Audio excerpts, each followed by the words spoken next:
Hello and welcome back to another episode of Only a Bag, the guide to Italian travel. I'm Darcy Melton. And I'm Nathaniel Mellor. Thank you all so much for joining us for another episode. We intended to record this episode yesterday, Tuesday, November 5th, but it felt like there was other important things happening that day, at least here in America. And I think we even potentially played around with the idea of maybe making an episode titled something like How to Move to Italy as an American. And we decided against that for now because that is definitely something we want to cover later.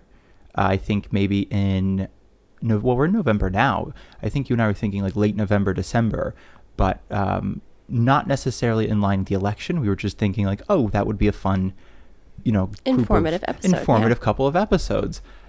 And now we think there might be more of we've received some texts, as you can imagine, asking how do I get out? How do I get out? An example. But that feels a little dark for today. You might not want to hear only about the one major historical event happening today in America. Maybe you want some levity. So we're not going to talk about that. We are going to talk about Venice instead. Exactly.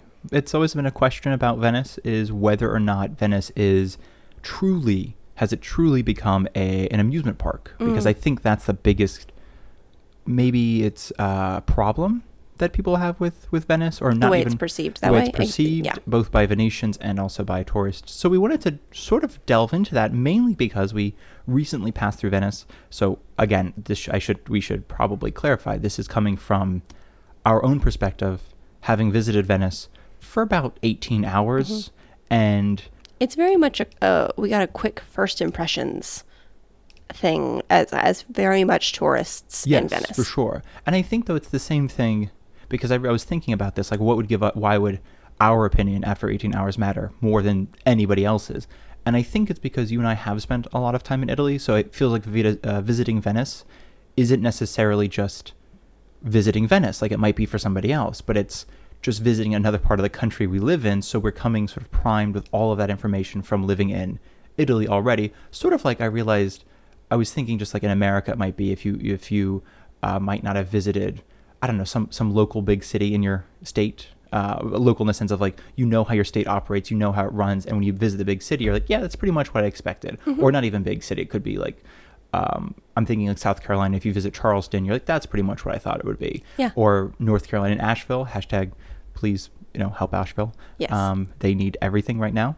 And so I'm thinking the same thing for us, maybe not 100% on the same level, but we go to Venice sort of primed with, here's how Italy operates, here's what to expect out of Italy, and how does that perception differ from the reality? Yeah, totally. I'm thinking of, like as an American, a lot of people travel to San Francisco, and you're already primed with the American view of what San Francisco is. Oh, 100%. And it's probably pretty accurate, unless you've only seen Full House, and you're just like, wow, regular American families just living and doing it. That's not a dig at Full House. It's just not the full picture. But a lot of Italians visit San Francisco on some of their, big tours of the U.S. Very popular. I also don't know. I mean, maybe but I also don't know if like a lot of Italians ended up in San Francisco, because it does seem that a lot of Italians have visited San Francisco. I mean, I think they have a little Italy. So okay. I did not know this. Okay, good to know. I'm pretty sure. I've never been to San Francisco, so I cannot. I went once for about 4 hours. I spent a lot of money on a rose-flavored ice cream, and I had a... How was it? It was good, but it was like nitrogen ice cream or something. I don't know. It was, I don't know. Okay. And then I bought a bowl of ramen, because obviously I feel like what you should do, and it was like $18. And I was like, who lives in San Francisco? Wait, what year was this? Oh, this was like 2015. Okay, so that was quite expensive for the time. Yeah, that was like, I was buying I don't know, maybe that's cheap for San Francisco. In Savannah, and I'm like, $18 for a bowl of soup with noodles. So I felt like it was not a scam. It was delicious, to be fair. It was amazing. It was just, it felt like I went through so much money in 4 hours. So I imagine Italians, I'm like, did you just spend all of your money in San Francisco? Like, why would you go? So it makes sense if they might have a little Italy. But I bring up San Francisco as an example just because I think a lot of Italians we've talked to do go there as part of their big America trip. And I'm sure they have a very different expectation of what San Francisco would look like. So your perception is going to be different. And I think for Venice, we've lived in Italy now long enough that we've heard recommendations and opinions about For Venice sure, yeah. from Italians as well as Americans. So we have a good mix of expectations from both places Yeah, I agree. merging when we Yeah. when we visit and see it for ourselves and form our own opinions. Yeah, I think that makes perfect sense. And before we get into too much talk, I mean, not too much, before we get into today's episode, we just wanted to say again, thank you for tuning in. Thank you for listening. We hope that, if nothing else, this is at least somewhat diverting for the next 45 minutes to an hour, and that you enjoy it, and there will be no shout outs or follows or anything like that. We just wanted to put something out that maybe was something that you could escape into for a little bit and think about Venice. So thank you all again so much for tuning in and for listening and for following. We really do appreciate it. Thank you so much. It is what is the word? I was going to say gratifying. Joy. It brings me joy that there's people out there and we can all, Yeah, absolutely. be together in some way. And Agreed. then talk about travel. Well, I had to talk about something, right? Yeah, that's true. So yeah, let's talk about Venice. But first, Yeah, I wanted to mention one thing before we get into Venice, kind of related to Venice because they got lots of witches, y'all. So which last is what week, was our last episode. yeah, so last week we put out an episode, The Witches of Italy, and I realized in hindsight that I didn't acknowledge something quite important, so I just want to do that now. So obviously there were witch trials in a lot of different places, and most of us know that, for example, in Salem, there were witch trials. Everyone who was accused and who was hurt and killed in those trials was an innocent person in that they were not practicing witchcraft. That was very much the case, to my knowledge, in Scotland and in a lot of these witch trials. I mentioned in our episode some real life witches, but I failed to acknowledge that most of the people who were harmed, most of the people who were accused and killed during these trials were just regular innocent people. So that felt really important to acknowledge, and I just wanted to do that with this little statement. So thank you, because I totally just missed it. I just assumed I said that very important fact. No, thank you. I think that's a good thing to make mention, though, only because especially with episodes like that, we talk about so much, so it makes sense to have missed something that is like that you might say this goes without saying, but then Exactly. you think, oh, I think of it as so obvious, but I didn't say it out loud. Maybe I should say it to make sure it goes with saying as well. And so yeah, so I think that nicely brings us into our Venice episode, since we were Yes. talking about Venice. And where would you like to start? I don't know. Do you have a good starting place? Well, I guess tackling the big question is Venice an amusement park? And I think it's something we notice is it feels like it comes from 3, 4, 5 major points or major issues, problems. And potentially the first one that I don't think we even talked about too much is Venice is an island. So Yes. it does have a natural enclosure to it. That's a good point. And I think that, this goes for a lot of Italian, mainly hilltop towns, where in Siena or in San Gimignano, which is a less visited but still an interesting place to visit. And it's not unknown. People, Oh, it's not Americans unknown, and yes. Western people definitely know San Gimignano. It's but I'm thinking these are, when you're there, it's easy to walk around.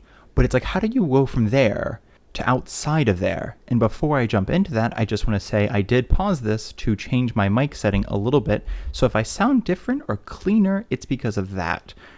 We are still obviously in the States, and we're not around our normal setup. So there's a lot of boxes involved. We are, in fact, at my grandma's house. We're using some beautiful old cigar boxes to prop up our mics. She did not smoke. Smoking is bad. Smoking kills. She just worked at a cigar place, so she just sold them. Yeah, at a very cool... the shop was cool. Smoking is not cool. I feel like we have to say that for just Yeah. advertising reasons. Not advertising reasons, but whatever.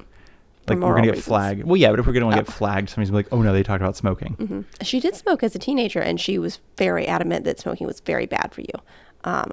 So I never smoked. Anyways, We've gotten way off topic. We've gotten off topic. I have another audio warning, since we're talking about being at my grandma's house. there's a beautiful oak tree hanging over the house, so you might hear some acorns violently falling on the roof during this episode. There was one really loud bird outside earlier who you might hear again, and the fridge is pretty loud when it comes on. So It does, yeah. just some fun background noise you Well, might be when we're hearing. in Italy, I realized we don't realize how quiet it is because your grandmother lives near an Air Force base. So like every once in a while there's a helicopter. We will pause for those and not like have that in the episode. We won't subject you to that. It's pretty loud. But it's different. Like it's a very loud place versus Italy where we live, where it's quiet. So going back to Venice, thank you for all those audio warnings. Both of us. I don't know. Going back to the idea of like how do you get outside of a city like San Gimignano or Siena, or we found with Perugia, we lived in Perugia for a bit. And I don't mean like, when I say outside, I mean you can walk a road. Obviously, you can walk the road outside the city and you're outside. But some cities have more like walking paths, or they have walking paths near the roads, commonly called sidewalks. They also have other methods of literally leaving the town. But I don't know. It's a weird thing where you even still, like in San Gimignano or Siena, you kind of still feel like outside the walls, it's still part of the city, but like then all of a sudden it's just highway. Like there's no way to leave. And I realize in some areas there is a way to leave. And even where we are, it's like, yeah, you can kind of leave Savannah. It's just walk and you'll be out of Savannah. Yeah, and that you'll would be odd, but yeah, you could. But I think like with Venice, I think one of the things that obviously by being an island is, and not just an island in terms of, I think there are some islands with some greenery or some nature. It's just a completely covered island with buildings that it does tend to feel a little bit theme park-esque. Like I could totally see sort of a medieval times sort of, that type of thing where it's like, oh, this is a...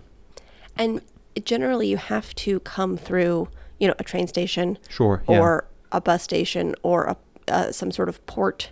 You can take a boat from the airport. But I think there's a sense of entering through, I don't know. Turnstiles. Yeah, that's kind of what I was thinking. But there's very much and I'm entering the experience, sense whenever you get onto the island, rather than it's not like you just pull up on the sand of, a shore and you're like, great, this is an island, I'm here. Right. There is like a barrier, like a physical Yes. barrier that you are walking through to get onto the island. So I think there is some sense there with entering a theme park. I think that's accurate, especially with, and maybe not with the bus technically, because I think there isn't, but there's definitely a shift from where the bus lets you off, then you cross a bridge and you're like, oh, and now I'm in Venice. So there is absolutely that feeling that you're entering an amusement park. I think that's a huge part of it. And again, the fact that you can walk around the perimeter and you're still within Venice. I don't know, it's a weird feeling. It's hard. I know it's, to somebody listening, I realize this sounds kind of like, yeah, that's how islands work.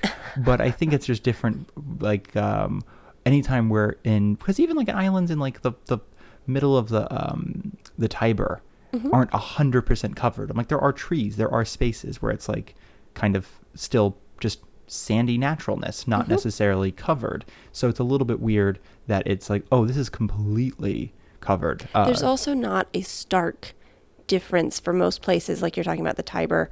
I'm thinking of there's a couple tiny little islands, but they're very much still a part of Rome, and there's no massive like aesthetic change.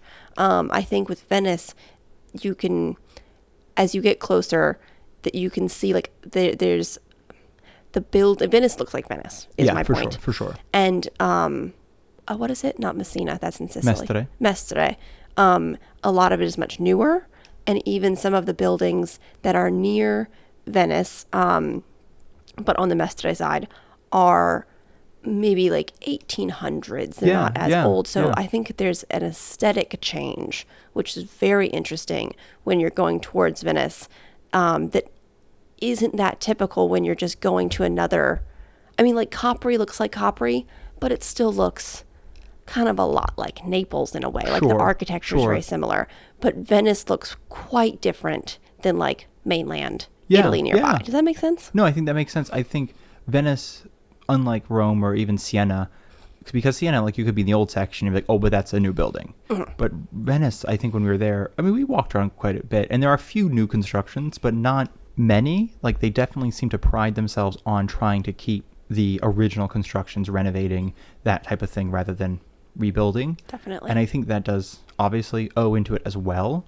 But I think the two or three, maybe let's just say the two biggest things we noticed that I think, or three biggest things we noticed that make it feel like an amusement park are the way the shops are set up, the arrows leading you places, and the fact it's in the north, which means things close early. Yes. So going through those one by one, I think the way the shops are set up, and I don't mean just that sounds confusing. Darcy was even giving me a look. So if you're confused, you're not alone.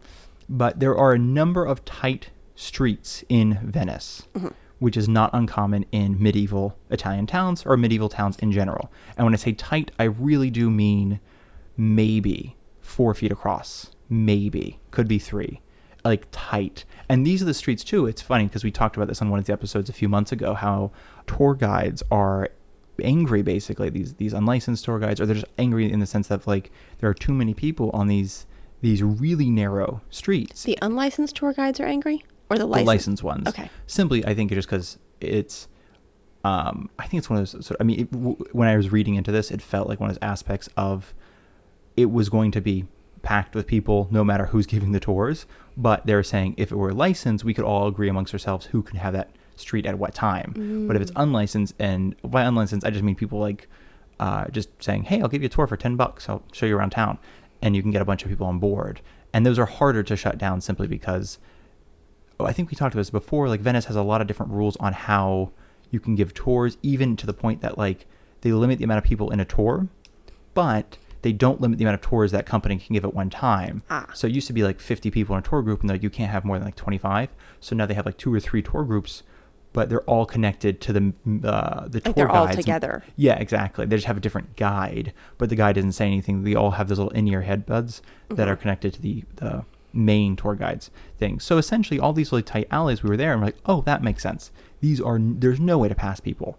There is just, it's a wall or doors or windows, and there's no like way around. You're not like stepping off on the street to go around people. Right. And I think we noticed too that especially at night, it is not, some parts are really beautiful. I mean, I think you and I are both pointing out like they really leaned into the, how do we make this like a beautiful, haunting, just gorgeous city, basically. And then there's some areas that are like, didn't get the memo, bright white lights, selling just random knickknacks that might have one day have been like, sort of a made in Italy type, like not a fake mask, but like a mask. The Venetian masks, yeah. Exactly. There's only 2 or 3 places left in Venice that actually make authentic Venetian masks. Meanwhile, you can get a lot of ones made, not in Italy, at, sort of tchotchke shops. Yeah. For quite cheap.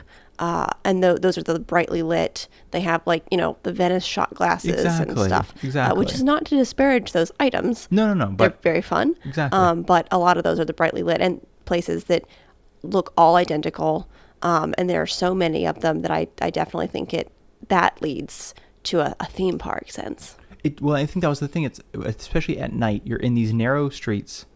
It is blinding lights on these wares as you're walking through, and you see signs like Piazza San Marco, or you have like the Porta, not the Porta, the Ponte, not the Ponte Vecchio. What is the big bridge? Oh yeah. We were literally just there, and I've completely forgotten all these things. And but it is similar to the Ponte Vecchio in Florence in that it has shops on the bridge. I'm trying to think of and somebody listening is going to be like, it's called the so-and-so. You should know this. Yeah. We should. And no, so I was thinking like it very much felt like an amusement park, like you're exiting through the gift shop in the sense of. What I really disliked was, not that I have a fondness for it in general, but often I think this happens like in every country, but I'm thinking of Italy. So in Rome, yeah. In my mind, I'm in Rome now, not Venice for a moment. There are We're all always in Venice. There's all the like Chanel and Louis Vuitton and like all the fancy shops. That is near the Spanish Steps along the what is that road? I don't know. Actually. Okay. Anyways. Yeah. Big long main road near the Spanish Steps. Lots of the fancy shops are around there.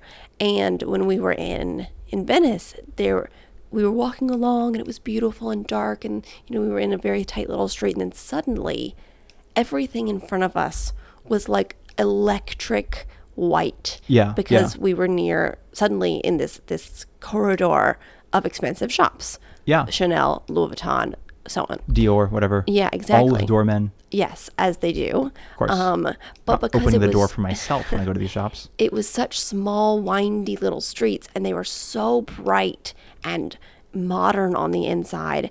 And we were clearly getting near a more touristy area. We were getting near the Piazza San Marco, St. Mark's Square. There was for me this astonishing sense of, oh, I'm being funneled to like the main tourist attraction with air quotes, and it felt stifling, Oh, but for it sure. was very Yeah. much the exit through the gift shop or enter through the Yes. gift shop sort of Yes. sense.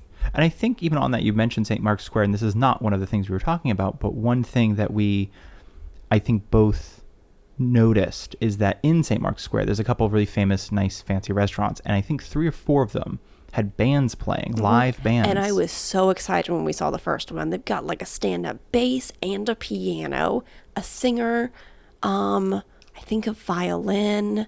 There was maybe some brass in there. Okay, I was thinking like one wind instrument or something, or like a flute or something, no? There might have been a wind instrument. I Okay. can't remember. But I was just like, oh my God, that's amazing. Yeah. Well, I So think, and that's cool. what makes it feel like an amusement park. You're like, there's no way they have a band at dinner. What is this? Well, the first one I was like, dang, that restaurant Yeah, that's is fancy. killing it. Yeah. And then we saw another one that was basically identical. And then you're like, wait a second, is this just... And so then I was like, okay, benefit of the doubt. Maybe this is just the Venetian thing. There's these two in my mind. I'm making up this story. There's these two almost dueling, very similar restaurants. Amazing. And then we turn the corner and there's another one. And at that point, my brain goes, oh, this feels like a tourist trap. Yeah, this is just a thing you guys do. Yeah. Yeah. And I think that was definitely part of it as well, where we're like, oh, okay, I can see how that might not be taken as a traditional thing, but taken as a touristy thing. Mm-hmm. And again, those lights, that is just, I was mentioning earlier, the shops, and you were thinking with it's Chanel and Dior. Yeah, it's just that all felt like the end of the ride is basically what it was. Yes. And that all felt like, okay, it's over now. You can go home, but don't forget to buy something on the way out. And that does lead me to the second point, is something that you found really interesting, is and I said the arrows on the ground, or the arrows leading you places, but in a lot of, I mean, to be fair, in Rome or Siena or a lot of other places, Florence, there are not like... This way to the Colosseum. Yeah, there's not really that many. I mean, like, there are kind of. Like, I think Siena has, like, some, like, Piazza del Campo, Piazza del Campo, right? Piazza del Campo. Is, like, that way. But it's not, like, that many of them. And in Venice, it felt like a lot of them. Like, every couple of... I wouldn't even say blocks. I don't think that's Yeah, I don't know how proper. you can measure that. Yeah, every couple of street intersections, there'd be another that way. So what it felt like is you and 180 of your closest friends walking on a preset path to the, like, St. Mark's Square, and then to the Ponte something or another. I want to say something with an A, and I don't know why. Oh, my brain was thinking F. Oh, wow. It could be AF something or FA something. But Or it an could F both be turned on wrong. its side kind of looks like a bridge, so that might be where my mind's going. Love I don't that. know. Love that. It's like cantilevered bridge. Cantilevered bridge. Cantilevered, yeah. And so that was a big thing. It felt like every time you get to one thing and you're like, oh, this is beautiful. Okay, let's go see something else. And it felt like, oh, well, there's the wave of people and following the arrows. Let's go there. Not unlike an IKEA, if we're being honest. If you've been to an IKEA and there's those little, like, I think They're like projected on the ground. they project the arrows arrows on the ground, and it's sort of gently guiding you through their set up little rooms. It very much felt like that, where there's the idea that you can go and visit whatever you want. And even once you get into the actual buying stuff We're area. still in IKEA? We're still in IKEA. Okay, just making well, sure. it's like, even still, like, they very much funnel you through, like, more so than a grocery store. Well, grocery Oh, yeah, stores there's feel very much a set path you're supposed to follow. And then, but there's the idea that, like, oh, if you need to cut back, you can, but, like, you don't. You get what you need. It's going to and be you a go. pain in the butt. Yeah. And it genuinely felt that in Venice, simply because when you wanted to go the other way, you kind of often just, it was a wave of people coming at you. So it's like, if you weren't already on the route, then you're just not, or route. How do you say route or route? It depends. Because what do you talk about? Where and we are. I say where, apparently. This is off topic. But my point is... You also say water. I know I say water. Water, for those folks living close to water. And so that was a big one, I think. The arrows, for like, I keep calling them the arrows. I don't really know the guidance system that that seems way too technical. But that led you around Venice. Felt almost not. It felt insincere, if that makes sense. Like, how do you explore someplace when you're being told where to go? And I should say this, by the way. Like, Venice is a city. Just walk around. You're allowed to. Right. Absolutely, nobody's gonna stop you. We walked down a couple of dead ends that are not marked as such. I mean, they're dead ends in the sense of, like, it's a small little alley that leads to a courtyard, and then its entrances to a bunch of apartments, but it doesn't lead anywhere from there. But so we just looked like weird lurkers, but that's fine. Lurkers or dorkers? Lurkers. Lurkers is a hard word to say. Dorky. Yeah, we looked like weird lurkers. But that's okay. But that's okay. That's totally fine. They were forgiving. They were very happy with us. These people who were in their windows staring at us, that I'm imagining. And I think that's like a big part of Rome, or a big part of Siena, or a big part of any of these other. It's just wandering. Like, I think if you ask, or we were to ask rather, like just a general group of people, like, what's your favorite part about Italy, or maybe favorite part about certain towns that might not have like the Colosseum, or which is, I guess, just Rome. I don't know, but a lot of people like just wandering around, just like getting lost, just finding stuff, just whatever it is, or you're eating something, if you're falling my stomach. And we did do that in, so we stayed, I don't know what the neighborhood's called, but we stayed quite near in Venice. Ponte Rialto just came to me. Sorry, we didn't stay in that neighborhood. We didn't stay there, but that's the Ponte. Nice. I just needed to say that a lot. So I apologize. What did you say? A, and I said F, and it was an R. But there's a Real. Oh, okay. So I was almost correct. But a bridge looks like an F, so who was more right? It's 50-50. Okay, so aside from the bridge, what neighborhood were we staying in? I had to look this up, folks, but this sounds supernatural, so don't worry. I think we were staying in some place called Dorso Duro, maybe is what it's called. Oh, it's 100% thanks is. for remembering. You're welcome. Yeah. Natural. Okay, so Dorso Duro. Yeah, one word. Okay. Oh, interesting. Yeah, okay. Kind of a fun name, actually. Yeah. So that is very close to the main bus station. Which is literally the only reason we stayed there. Yes, because we wanted to quickly get to the airport the next day. Super convenient area. So anyways, so we were wandering around in that area, and there are obviously lots of hotels in that area, but we ended up, I don't know where we wandered, but we found ourselves in what felt like a very residential area. One piazza that we wandered into very much had no shops.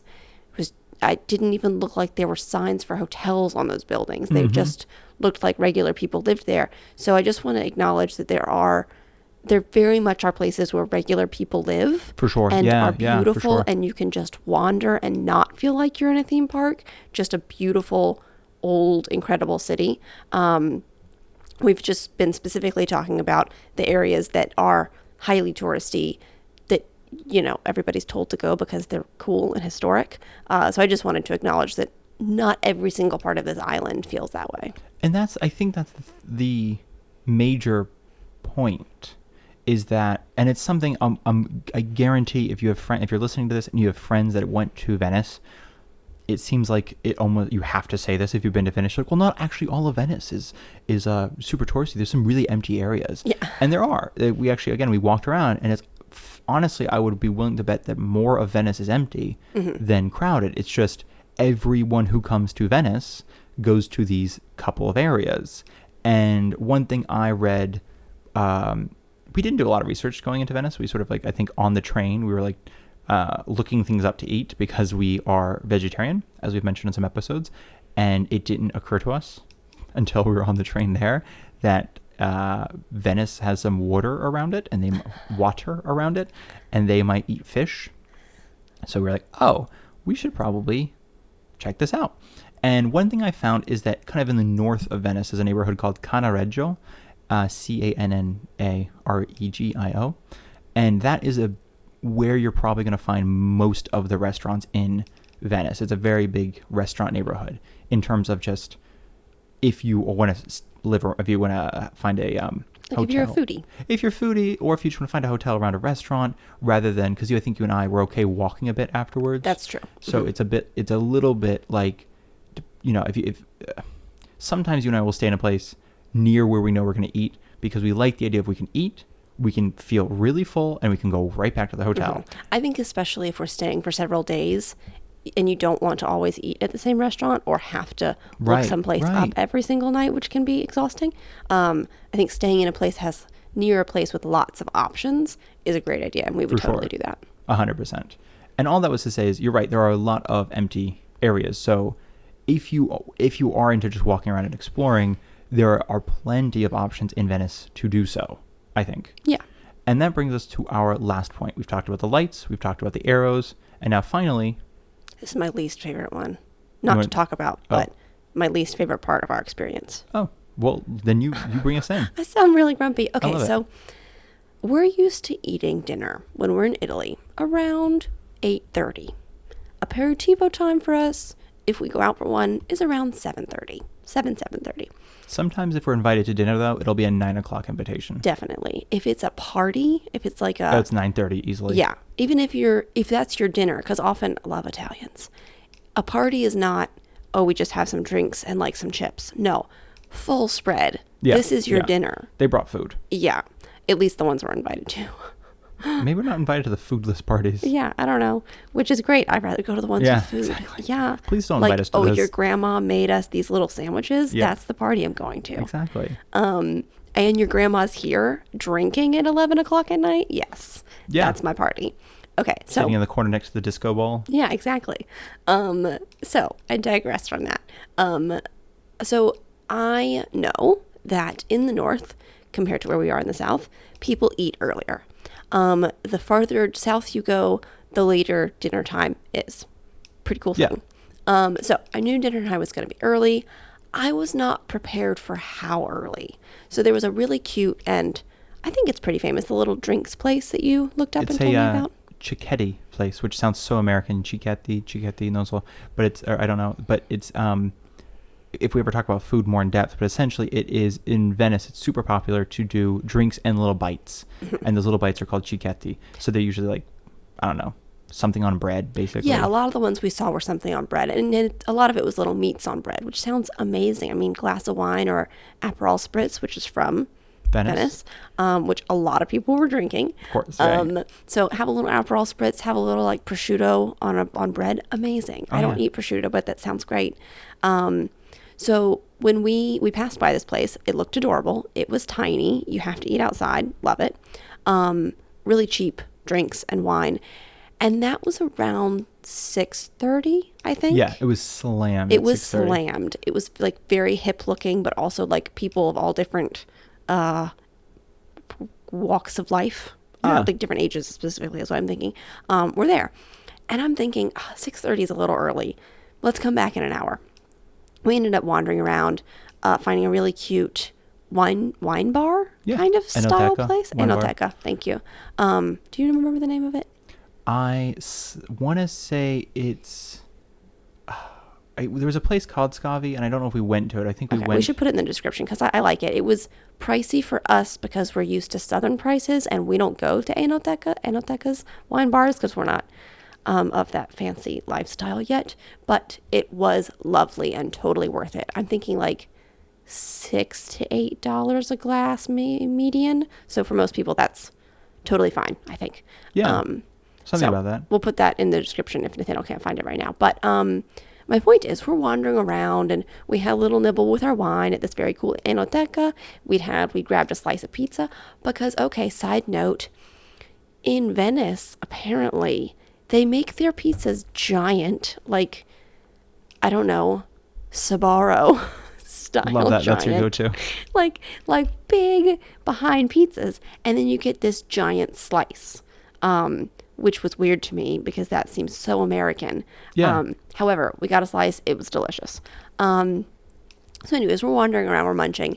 And at the end of the night, we went back for more slices of pizza. Well, because we were like, what are we going to eat? And we didn't want to eat, like, unfortunately, a lot of restaurants are basically meat and or fish. So it's kind of like, do we just go to a restaurant and spend like 10 euros each on like not 10 euros each, but 10 euros per side on a bunch of vegetables, or do we just eat pizza? And there are several, to their credit, actual vegetarian restaurants. Oh, for sure, yeah.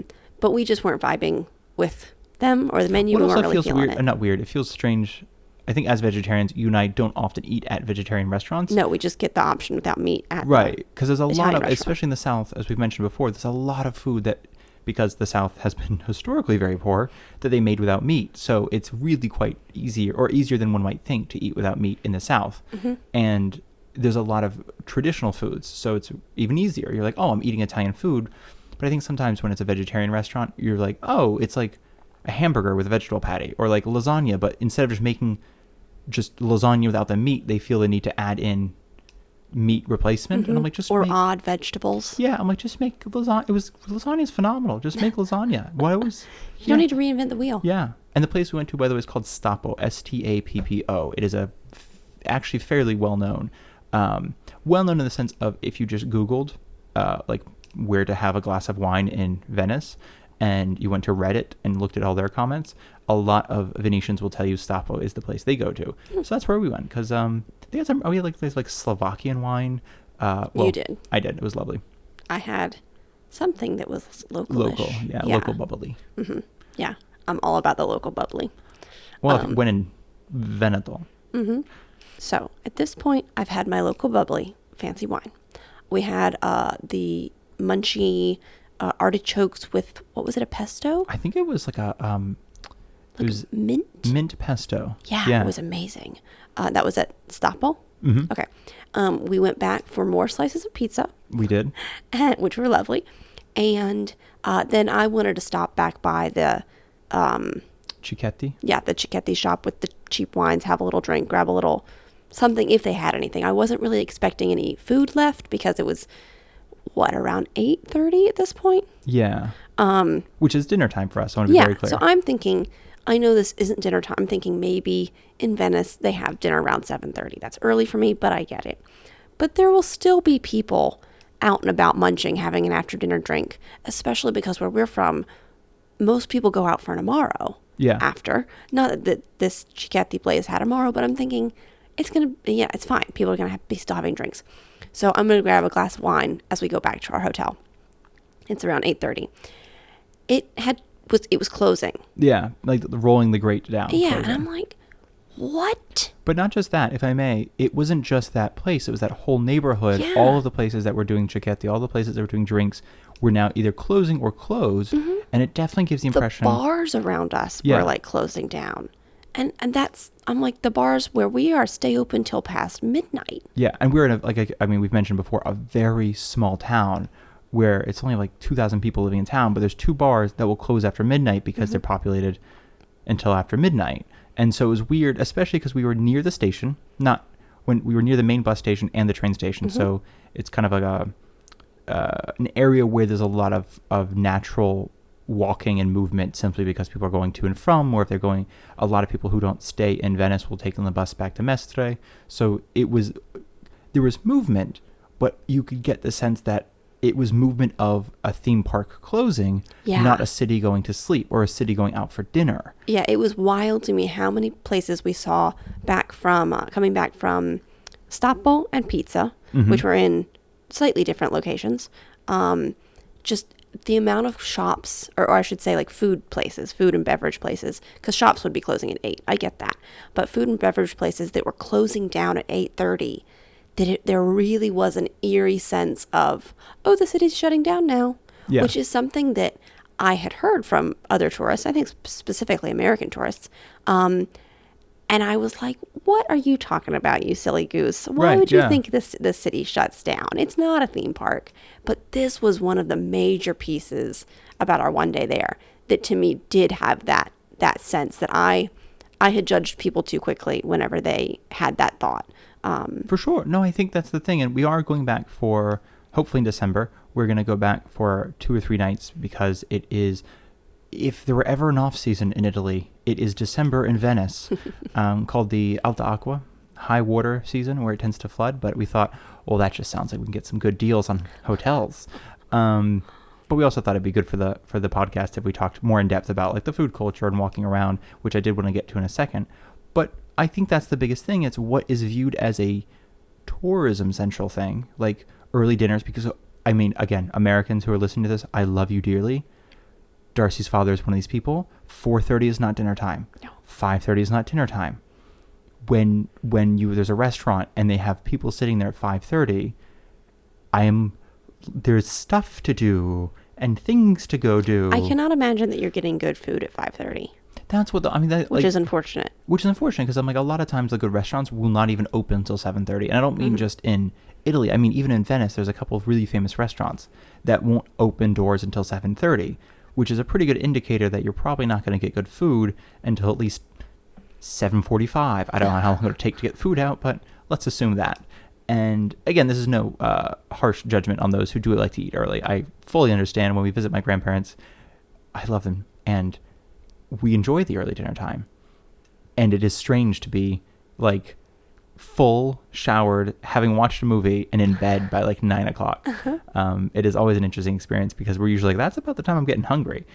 So that being said, it is a different, I think, experience. And I don't think it's one. I think that people think it caters to tourists, but it's more, I think, a happy happenstance of where people from countries that don't have late dinners are naturally going to be eating. Because I mean, even like, 7:30, to be fair, is a late dinner for a lot of Americans. I realize even when we go out to eat, you and I tend to go at 7:30 because it's late enough to skip that 6:30 crowd, but early enough to spend an hour eating dinner without getting kicked out at 9 o'clock when the restaurant closes. And it does always surprise me that even like really popular places that we go to, like line out the door, 45-minute wait at 5:45 to 6:15, 6:30 will be, I'm not empty at all, but like no wait at 7:30. Like we're at the very end of a tail. And I think that, again, it's like a perfect storm in Venice where you have that eating culture that's already naturally early, which means, and again, going back to the idea that Cannaregio is this neighborhood of restaurants. If you're not in Cannaregio, you do get the impression that the entire city has shut down. I mean, there are restaurants in other places, but even the Enoteca we went to, Stapo, it is in a very unassuming street. There is nothing else. I mean, there are other things in the street probably during the day, but at night it's all closed. They have a very small sign, and inside they, have that sort of dark, sultry lighting, so it doesn't feel like you're in it feels like you're in a wine bar, maybe more than a restaurant, and definitely not like, it's not bright lights, I guess, is what I'm getting at. It's very nice lighting. It's very nice lighting. It's beautiful lighting. And when you're on the street, though, I mean, coming up to it, we both thought it was closed because we're like, that doesn't feel like a restaurant that's open. And it was lovely, but I think that's the thing, is like, depending on where you stay in Venice, it can also color that perception, because we stayed in a place that, while near the stations, got very quiet, had no noise and bustle from dinners. I mean, because we've stayed in Rome, and Rome does not typically have that late a dinner, but at midnight people are still eating dinner. So it's not, which I guess is late, but I meant more like 8:30 is 8 to 8:30 is a typical dinner time in Rome, where it might be a little later, farther south. Right. So all this is to say, you have early dinner time, you have these these sort of, I don't know, paths that you kind of have to follow as a tourist, and then you have these interesting exit gift shop type areas as you leave the sites, that all really absolutely played into the fact that, I could absolutely see people asking, is this a amusement park? Is this not a real city anymore? And as you mentioned too, with the idea that the water taxis, you have to kind of go through a turnstile to get off of them, or the train, if you're going to take the train back into Mestre, or if you can, I think the tram has something similar, maybe not, but there's very much a feeling of, you're not, like, because when you drive into a city, you just drive into a city, you park in a parking lot, and you're in a city. And it's like, there's no, there's nothing physical to pass through. There's no gate you have to pass through. And it very much felt like there's a gate you had to pass through in Venice. Yeah, definitely.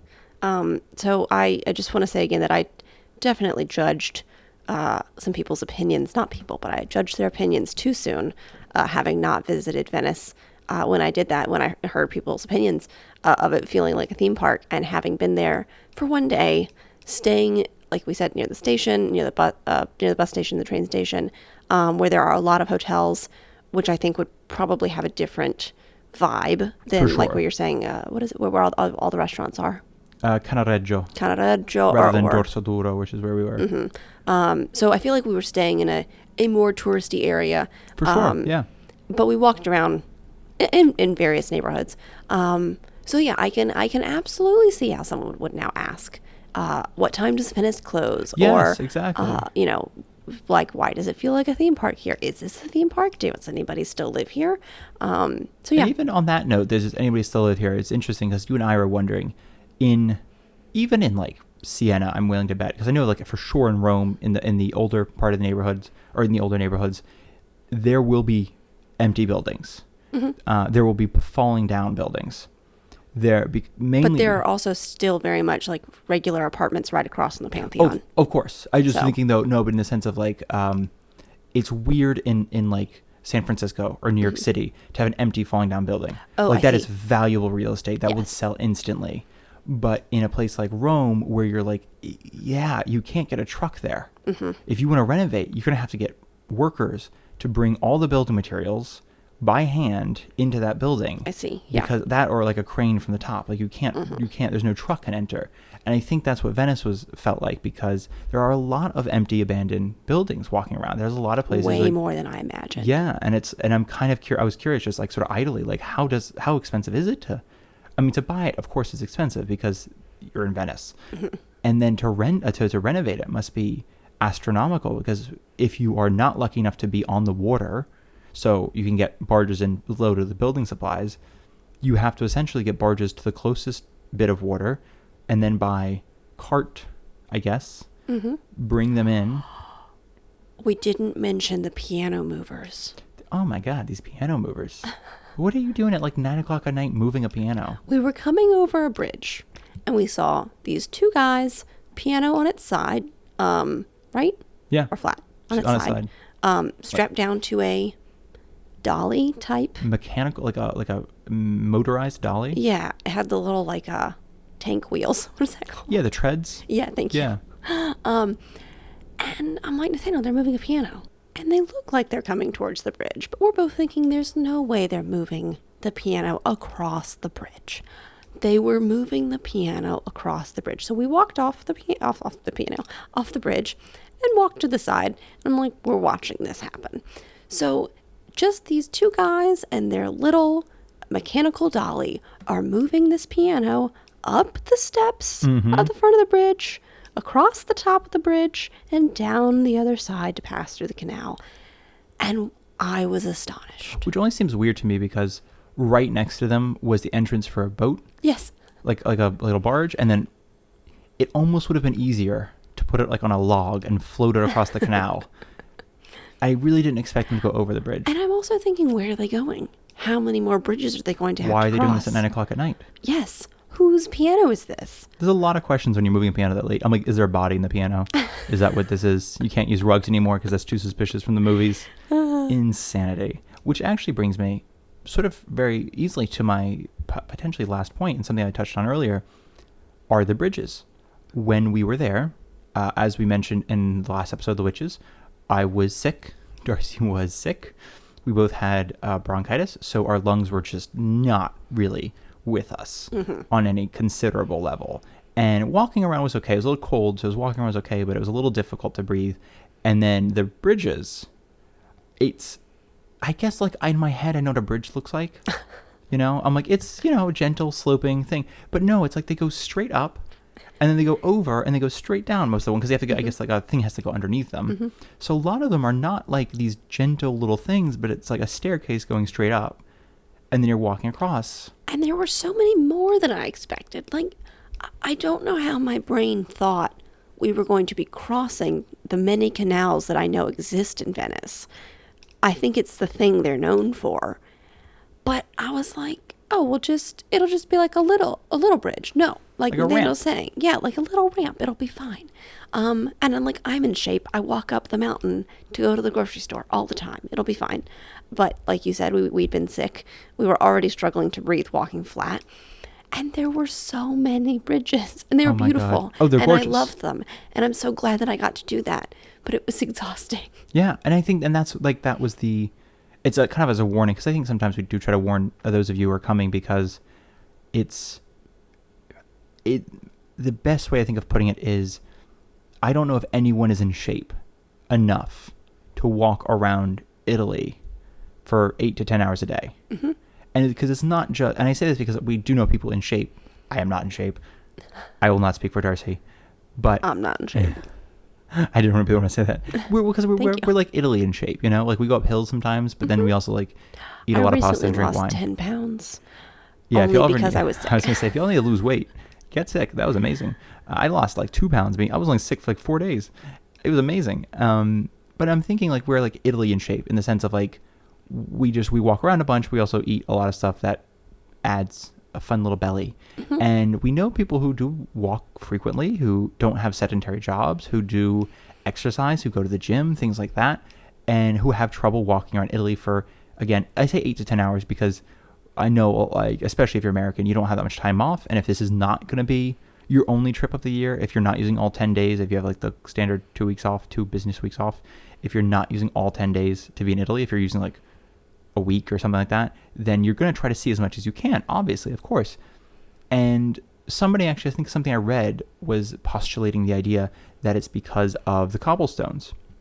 The cobblestones are quite uneven, so you are a lot more engaged walking around than you are on the, like just the road. Like flat concrete. Just a flat concrete, yeah. And I think that makes sense because I realize even for you and I, even flat cobblestones, I am more actively paying attention to how I walk, just mostly so I don't like, clip a corner and fall. And I have tiny feet. It's like one cobblestone per foot It for me. is. So I gotta. You got to choose the right cobblestone. Yeah.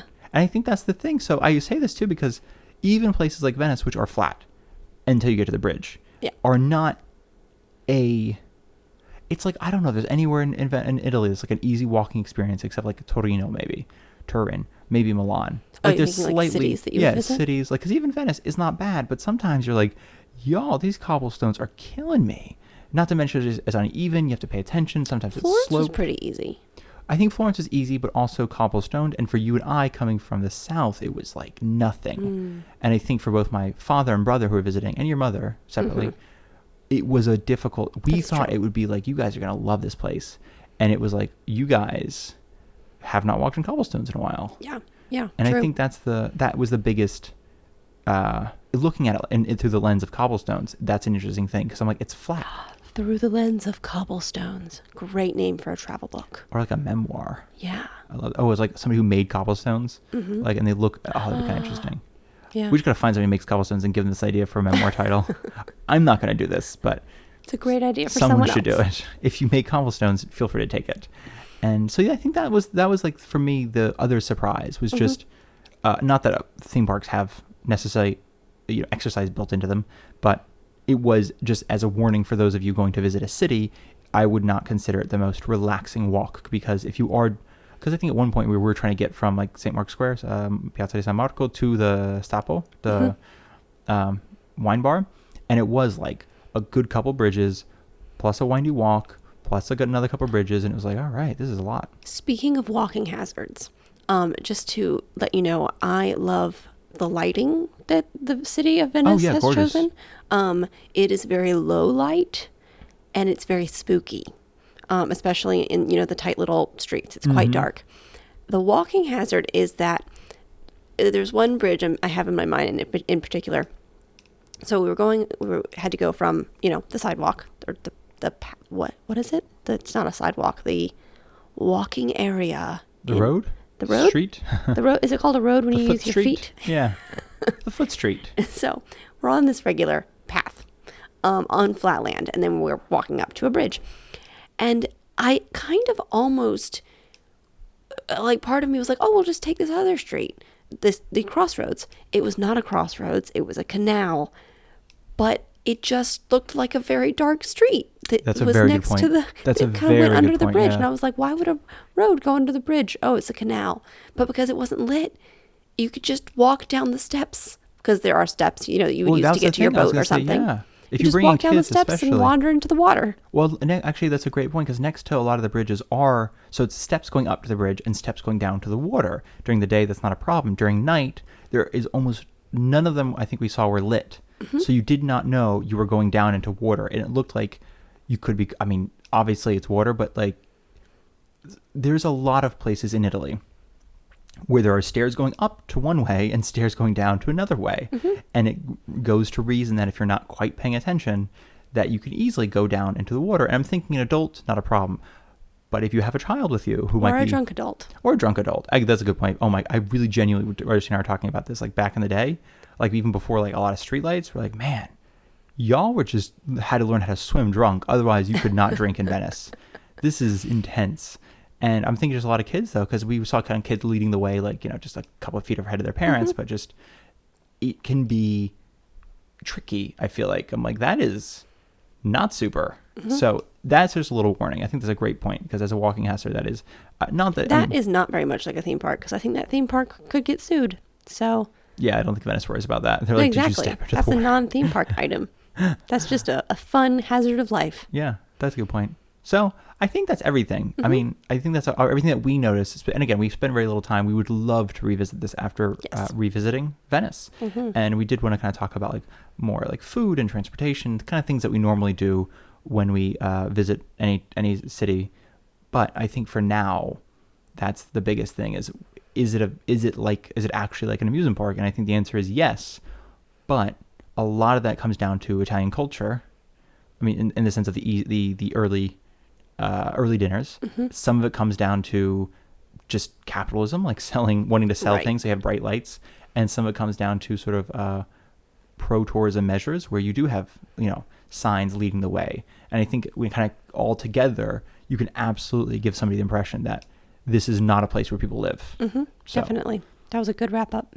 Well, thank you very much. I appreciate it. And that has been an hour-long episode about something lighthearted and easygoing, hopefully, and without too much fuss or muss. I think so. So we appreciate you all listening to this episode. Thanks for listening, and we hope you keep listening.